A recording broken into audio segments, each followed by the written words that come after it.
এমনি আমরা দুষ্টামি করে বা প্রথাগতভাবে যেটা বলি, রাজনীতি হলো তো রাজ্যের নীতি বা রাজার নীতি, ঠিক আছে? তো এই রাজনীতিটা একসময় রাজারা করত, মানে মানে শাসকের নীতিটাকেই আমরা এক ধরনের রাষ্ট্রনীতি হিসেবে আমরা বুঝতাম। কোন শাসকের নীতিটা ভালো। আগে কি হতো, আগে দেখা যেত যে একজন শাসক হিসেবে খুব নাম করেছেন, অন্য রাজ্যের লোকেরা চাইতেন যে উনি যদি আমাদের এলাকার শাসক হতেন, উনি যদি আমাদের এই এলাকাটা দখল করতেন ভালো হতো। মানে ওই যারা নিপীড়িত ছিলেন তারা চাইতেন যে একজন সুশাসক আমাদের হয়ে আসুক। তো এই জায়গাটাকে আপনি এখন আমরা যে জায়গাটায় দেখি, যে সমালোচনাটা সবসময় হয় যে সাবেক আমলারা রাজনীতিতে আসছেন, ব্যবসায়ীরা রাজনীতিতে আসছেন।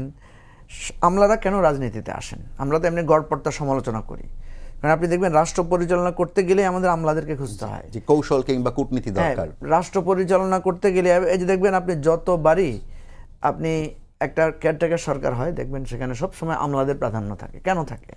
কারণ তারা প্রশাসনিকভাবে অভিজ্ঞ থাকেন।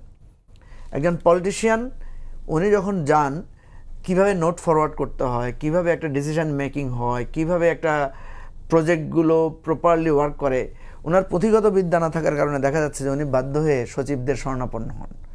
এবং যার সচিব যত খারাপ, সচিবরা অনেক সময় মন্ত্রীদেরকে আপনার দুর্নীতি শিখায় যে স্যার আপনি কিভাবে এখান থেকে আপনি সুবিধা পেতে পারেন। তো এখন এই জায়গাটা হচ্ছে আপনি কাকে দোষ দিবেন? প্রথম কথা হচ্ছে সচিব রাজনীতিবিদকে খারাপ করে, দুর্নীতিতে নিমজ্জিত করে, না মন্ত্রীর অদক্ষতার কারণে সে এই ফাঁদে পড়ে? আমি যেটা মনে করি, যারা পলিটিশিয়ান হবেন, আমাদের দলগুলোর অসুবিধা হচ্ছে কি, তারা তাদের নেতাকর্মীদেরকে এই প্রশিক্ষণটা দেয় না। পরিচালনা, তারা কিন্তু জেল খাটে, জেলখানার কষ্টটা পায়, তারা কিন্তু পাবলিক ডিলিংসে খুব ভালো। আপনি দেখবেন একজন পলিটিশিয়ানের বাসায় রাত 3টা বাজেও আপনি বাতি জ্বলবে, মানে একজন আমলার বাসায় সেটা জ্বলবে না। বা এই যে পাভেল ভাইদের মতো প্রফেসর, উনি তো পলিটিশিয়ানও বটে, কিন্তু ওনার সহকর্মী যারা নিখাদ ধরেন প্রফেশনে আছে, উনি কিন্তু রাত 11টার পরে ওনার চেম্বার শেষ, বাসায় গিয়ে উনি কিন্তু খুব আরামে, বা খারাপভাবে যদি আমরা বলি যে উনি বৈষয়িক কাজে ব্যস্ত।